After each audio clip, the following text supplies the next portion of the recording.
துலாம், ஒரு அபாயம் நெருங்கிடுச்சு.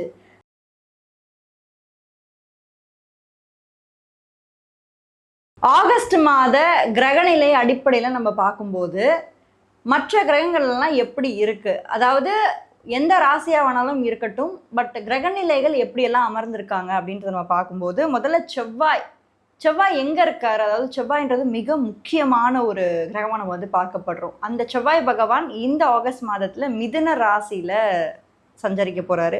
அடுத்து 3 முக்கியமான கோள்கள், அதாவது புதன், குரு, சூரியன், இந்த 3 முக்கியமான கோள்களுமே எங்க இருக்காங்கன்னா கடக ராசியில உச்ச குருவோட அமர்ந்திருக்காங்க. அடுத்து கேது தான் மிக முக்கியமான கிரகமா நம்ம வந்து இந்த மாதத்துல பார்த்தே ஆகணும். ஏன்னா இந்த கேது கிரகத்தோட வேற எந்த ஒரு கிரகமும் சூழலை இந்த மாதத்துல. ஏன்னா அடுத்து வரக்கூடிய இந்த செப்டம்பர் மாதத்துலலாம் நம்ம பார்க்கும்போது கிரகணமானது ஏற்பட போகுது. பட் அதுக்கு முன்னாடி கேது பகவான் இந்த மாதத்துல தனியா தான் அமர்ந்திருக்க போறாரு. அடுத்து சுக்கிரனோட இணைவு, அதாவது இந்த டைம் பீரியட், இந்த ஆகஸ்ட் மாத டைம் பீரியடுக்கு முன்னாடி வரைக்கும் நீங்கள் பாருங்கள், இந்த சுக்கிரன் கேதுவோட இணைவு வந்து ரொம்ப ஸ்ட்ராங்காக ரொம்ப நெருக்கமாக இருந்தது. அதுக்கப்புறம் போக போக இந்த செகண்ட் வீக் ஆகஸ்ட்டுக்கு மேலெல்லாம் நம்ம பார்க்கும்போது அந்த கேதுலேருந்து பிரிஞ்சு சுக்கிரன் கன்னி ராசியில், அதாவது தன்னுடைய நீச்சமாகக்கூடிய கன்னி ராசியிலிருந்து மீன ராசிக்கு தன்னுடைய உச்ச பார்வையை செலுத்துறாரு. அங்க என்ன ஒரு பிரச்சனை இருக்கு, பிரச்சனைன்னு கூட சொல்ல முடியாது, பூகம்பம் அப்படின்னு கூட சொல்லலாம். ஏன்னா சனி பகவான் மீன ராசியில கடந்த ஒரு 1.5 வருஷமா வந்து அமர்ந்திருக்காரு. 1.5 வருஷமா அமர்ந்திருக்கக்கூடிய இந்த சனி பகவான் இப்போ இந்த கோச்சாரத்துல மாறக்கூடிய இந்த சுக்கிரனை நேருக்கு நேர் வந்து பார்க்க போறாரு. ஸோ ரொம்பவே பவர்ஃபுல்லா அமையக்கூடிய ஒரு விஷயம். ஏன்னா ஒரு பக்கம் வந்து பார்த்தீங்கன்னா நீச்சமான ஒரு சுக்கிரனோட அமைப்புல சனி பகவான் அவருடைய நெருங்கின ஃப்ரெண்டு, ரொம்ப க்ளோஸான தோஸ்துன்னு கூட சொல்லலாம்.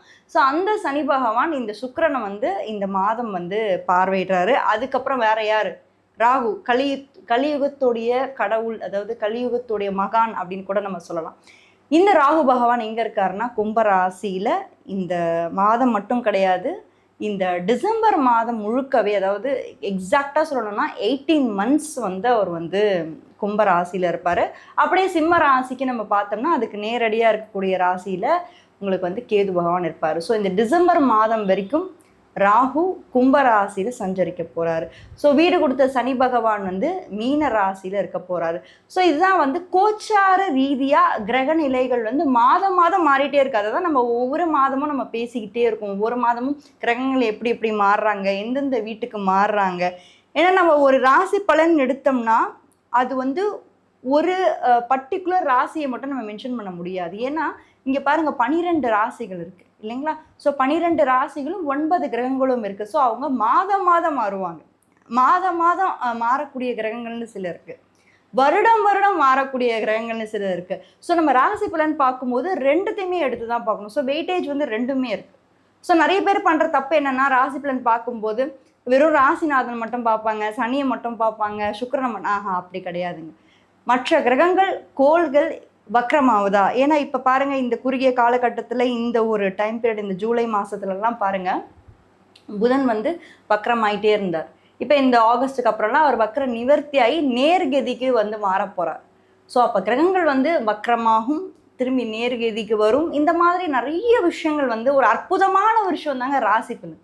நீங்க வந்து அதை ப்ரிடிக்ஷனா மட்டும் பார்க்காம ஒவ்வொரு மாதங்களும் கிரகங்கள் எப்படியெல்லாம் மூமெண்ட்ல இருக்காங்க அப்படின்றத நோட் பண்ணும்போது டெஃபினட்டா நம்மளால வந்து நிறைய விஷயங்களை தெரிஞ்சுக்க முடியும்.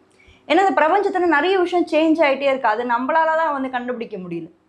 பட் நீங்கள் ஒன்ஸ் அந்த அஸ்ட்ராலஜின்ற ஒரு விஷயத்துக்குள்ள நீங்கள் இன்வால்வ் ஆகிட்டீங்க, இன்ட்ரெஸ்ட் உங்களுக்கு வந்துருச்சு அப்படின்னா அந்த கிரகங்களோட மாற்றங்கள் எப்படி இருக்கு, மனிதனோட வாழ்வியல்ல அவங்க என்னென்ன மாதிரி மாற்றங்களை கொண்டு வர போறாங்க, அது மட்டும் இல்லாமல் உங்களுடைய தசாபுக்திகளும் இதுக்கு பின்னாடி ஒரு மிகப்பெரிய ஒரு ரோல் ப்ளே பண்ணும். கண்டிப்பாக ப்ளே பண்ணும். அது நிறைய பேருக்கு தெரிய மாட்டேங்குது. ராசி பலன் நடக்க மாட்டேங்குதுன்னு நீங்கள் வெளியே சொல்லிடுறீங்க. பட் ஆக்சுவலாக அந்த ராசி பலனை நம்ம வந்து மேட்ச் பண்ணி கரெக்டாக பார்க்கணும்னா தசாபுக்திகள் தான் வந்து பார்த்திங்கன்னா ஒரு எப்படி சொல்கிறது, படத்தோட டேரக்டர் மாதிரி.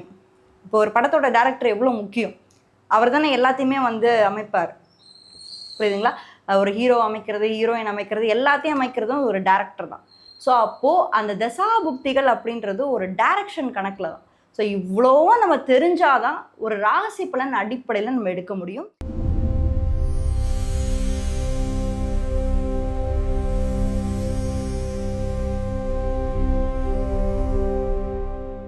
துலா ராசியை பொறுத்த வரைக்கும் இந்த ஆகஸ்ட் மாதம் எதில் கேர்ஃபுல்லாக இருக்கணும், எந்த விஷயம் உங்கள் லைஃப்பில் பிரச்சனையை கொடுக்கும், வாங்க தெரிஞ்சுக்கலாம். வீடியோ தொடர்ந்து பாருங்கள். அது மட்டும் இல்லாமல் நம்மளுடைய சேனலை இன்னமும் நீங்கள் சப்ஸ்கிரைப் பண்ணாமலே பார்த்துட்டு இருந்தீங்க அப்படின்னா மறக்காமல் சேனலை சப்ஸ்கிரைப் பண்ணி வச்சுட்டு உங்களுடைய ஆதரவை தொடர்ந்து கொடுத்துட்டே இருங்க. உங்களுக்கு என்கிட்ட இருந்து பர்சனல் கன்சல்டேஷன்ஸ் வேணும் அப்படின்னா கீழே இருக்க வாட்ஸ்அப் நம்பர் மூலிமா என்ன நீங்கள் தொடர்பு கொள்ளலாம். துலாம் ராசிக்கு இந்த ஆகஸ்ட் மாதத்தில் ஒரே விஷயம் என்ன, நான் நல்ல விஷயம் சொல்லிடுறேன். 10ல் சூரியன் நல்ல விஷயத்தோடு ஸ்டார்ட் பண்ணுவோம். அதுக்கப்புறம் பிரச்சனை என்னன்றதை பின்னாடி சொல்கிறேன்.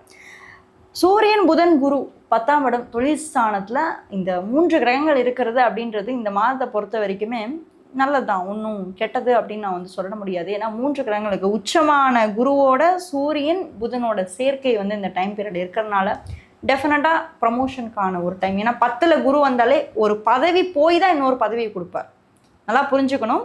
நம்ம ஒரு கம்பெனியை விட்டு போய் இன்னொரு கம்பெனியில் நல்ல ஒரு இடத்துல செட்டில் ஆகிறதுக்கெலாம் வாய்ப்பு ஏற்படும் துலாத்துக்கு. ஆனால் அந்த இழப்பை நீங்கள் எடுத்துக்கிறதுக்கு ஹோல்ஹார்ட்டடாக எடுத்துக்கிறதுக்கு உங்கள் மனசு வந்து ஏற்றுக்கணும். சில பேர் அதை ஏற்றுக்க மாட்டாங்க. ஐயோ இந்த சேஞ்ச் எனக்கு வேணாங்க, இந்த சேஞ்ச் எனக்கு புதுசாக இருக்குங்க அப்படிலாம் நீங்கள் யோசிக்காதீங்க. துலாத்துக்கு கண்டிப்பாக சேஞ்ச் இருக்குது. இந்த குறிப்பிட்டு சொல்லணும்னா இந்த வக்கர காலம் ஸ்டார்ட் ஆகிடுச்சு சனியோடது. இருந்தாலும் இந்த ஆகஸ்ட் மாதத்துலேருந்தே நீங்கள் அந்த சேஞ்சை வந்து நீங்கள் தொடர்ந்து ஃபீல் பண்ணிகிட்டே இருப்பீங்க. இன்னொன்று சூரியன் புதனோட சேர்க்கை என்னன்னா டெஃபினட்டாக பெரிய பதவி உங்களுக்கு இந்த மாதம் கொடுக்கறதுக்கு, இல்லை ப்ரமோஷனை எதிர்பார்த்து காத்துட்ருக்கீங்க அப்படின்னா ஆகஸ்ட் 2nd வீக்லேருந்து உங்களுக்கு அது கிடைக்க போகுது. இன்னும் சொன்னால் ஆகஸ்ட் 15க்கு மேலே உங்களுக்கு ஒரு ப்ரமோஷன் வர்றதுக்கு வாய்ப்புகள் அதிகமாக இருக்குது. மேரேஜ் ரிலேட்டடாக எப்படி இருக்க போகுது, மேரேஜ் அதை சார்ந்து இருக்கக்கூடிய விஷயங்கள் அதாவது முடிவு எடுக்கலாமா, பொறுமையாக இருங்க, வெயிட் பண்ணுங்கள். அங்கே தான் நம்மளுக்கு சிக்கல் சறுக்கல் எல்லாமே இருக்குது. இந்த டைம் பீரியடில் 6ல் சனி இருக்கும்போது கூட இருக்கவங்களே நமக்கு பகையாயிடுவாங்க. ஒன்றும் இல்லைங்க, ஹஸ்பண்ட் நல்லா தான் பேசிகிட்டு இருந்தார் நேற்று, அடுத்த நாள் பார்த்தீங்கன்னா அவரே எனக்கு எதிரியான மாதிரி ஃபீல் பண்ணுறேன். அபாயம் மாதிரி இருக்குது, அவர் கூட இருக்கிறது ஒவ்வொரு நாளும் அச்சுறுத்துற மாதிரி இருக்குது. என் ஒய்ஃப் கூட இருந்தாலே எனக்கு பயமாக இருக்குங்க. ஒவ்வொரு நாளும் தூக்கி போட்ட மிதிக்கிறா உதைக்கிறா, ஏன்னே தெரிய மாட்டேங்குது, பைத்தியம் பிடிக்கிற மாதிரி இருக்குது, அப்படியெல்லாம் கூட ஃபீல் பண்ண தோணும் இந்த டைம் பீரியடில். அதனால் உறவுகள்லையும் ரிலேஷன்ஷிப்லேயும் இந்த மாதம் கொஞ்சம் கவனம் தேவை. முடிஞ்ச அளவுக்கு பேசாதீங்க. பேசிட்டு போனால் பேசிட்டு போட்டோம். நம்ம வந்து துலாம் அதை புரிஞ்சுக்கணும். நம்ம பேலன்ஸ் பண்ணுறது தான் இங்கே இருக்கும். அதனால தான் கையில் தராசை கொடுத்து அமுச்சு விட்ருக்காங்க. ஸோ அதை பேலன்ஸ் பண்ணுங்கள். 6ல் சனி இருக்க வரைக்கும் பகையாளிகள் உருவாவாங்க, ஃபேமிலியிலே உருவாகும், உங்களுக்கு தெரியாது. நம்ம மனைவியாக இருக்கலாம், குழந்தையாக இருக்கலாம், நம்ம சித்தியாக இருக்கலாம், மாமா யாராக வேணாலும் இருக்கலாம். ஸோ அதனால் பகையாளிகள் உருவாகக்கூடிய இந்த டைம் பீரியடில் அது குறைஞ்சபட்சம் முடிஞ்ச அளவுக்கு ஒரு மாதிரி சுமூகமாக போகிறதுக்கு பாருங்கள். இருக்கிற பிரச்சனையை ட்ரிகர் பண்ணி கொண்டு போனீங்கன்னா பெருசாக போய் பூகம்பமாக வெடிக்கும். அதனால் கவனம் தேவை இந்த மாதத்தில். அடுத்து எஜுகேஷன், படிப்பு சார்ந்த விஷயங்கள்லாம் ஸ்டூடெண்ட்ஸ் எப்படி இருக்கணும், என்ன மாதிரி முடிவு எடுக்கலாம், என்ன வாய்ப்புகள் எப்படி இருக்குது, அடுத்தடுத்த நகர்வு எப்படி இருக்குன்னா 5ல் ராகு. Super excellent. இந்த டைம் பீரியடில் ராகுக்கு எந்த ஒரு கிரகத்தோட பார்வையுமே இல்லை, குருவோட பார்வையும் இல்லை. ஸோ இது தனித்து இயங்கக்கூடிய ராகு. எப்படி தனியாக அப்போது க்ரியேட்டிவ் ஃபீல்டில் இருக்கவங்க, மீடியாவில் இருக்கவங்க, இந்த மாதிரி துறைகளில் இருக்கவங்க, தன்னுடைய டேலண்ட்டை வெளிக்காமிச்சு வரக்கூடிய படிக்கிற பசங்களாக இருக்குங்க, அவங்களுக்கெல்லாம் ஒரு நல்ல ஒரு சூப்பரான ஒரு டைம் பீரியடாக இருக்க போகுது. ஸோ படித்து முடித்து உங்களுக்கு ஒரு க்ரியேட்டிவ் டேலண்ட் உங்களுக்கு வந்து உருவாகி அதன் மூலிமா நீங்கள் லாபத்தை சம்பாதிக்கக்கூடிய ஒரு மாதம் தான் இந்த ஒரு மாதம். யாராவது ஒரு ஃப்ரெண்டுக்கு இந்த வீடியோ நீங்கள் ஷேர் பண்ணி அனுப்பணும், இல்லை அவங்க வாழ்க்கையிலே இது ரொம்ப பெரிய ஹெல்ப்பாக இருக்கும் அப்படின்னு நீங்கள் நினச்சிங்கன்னா மறக்காமல் அவங்களுக்கும் ஷேர் பண்ணுங்கள். நீங்கள் என்ன ராசியில் பிறந்தீங்க, என்ன நட்சத்திரத்தில் பிறந்தீங்க அப்படின்றத கீழே மறக்காமல் கமெண்ட் பண்ணுங்கள். தேங்க்யூ.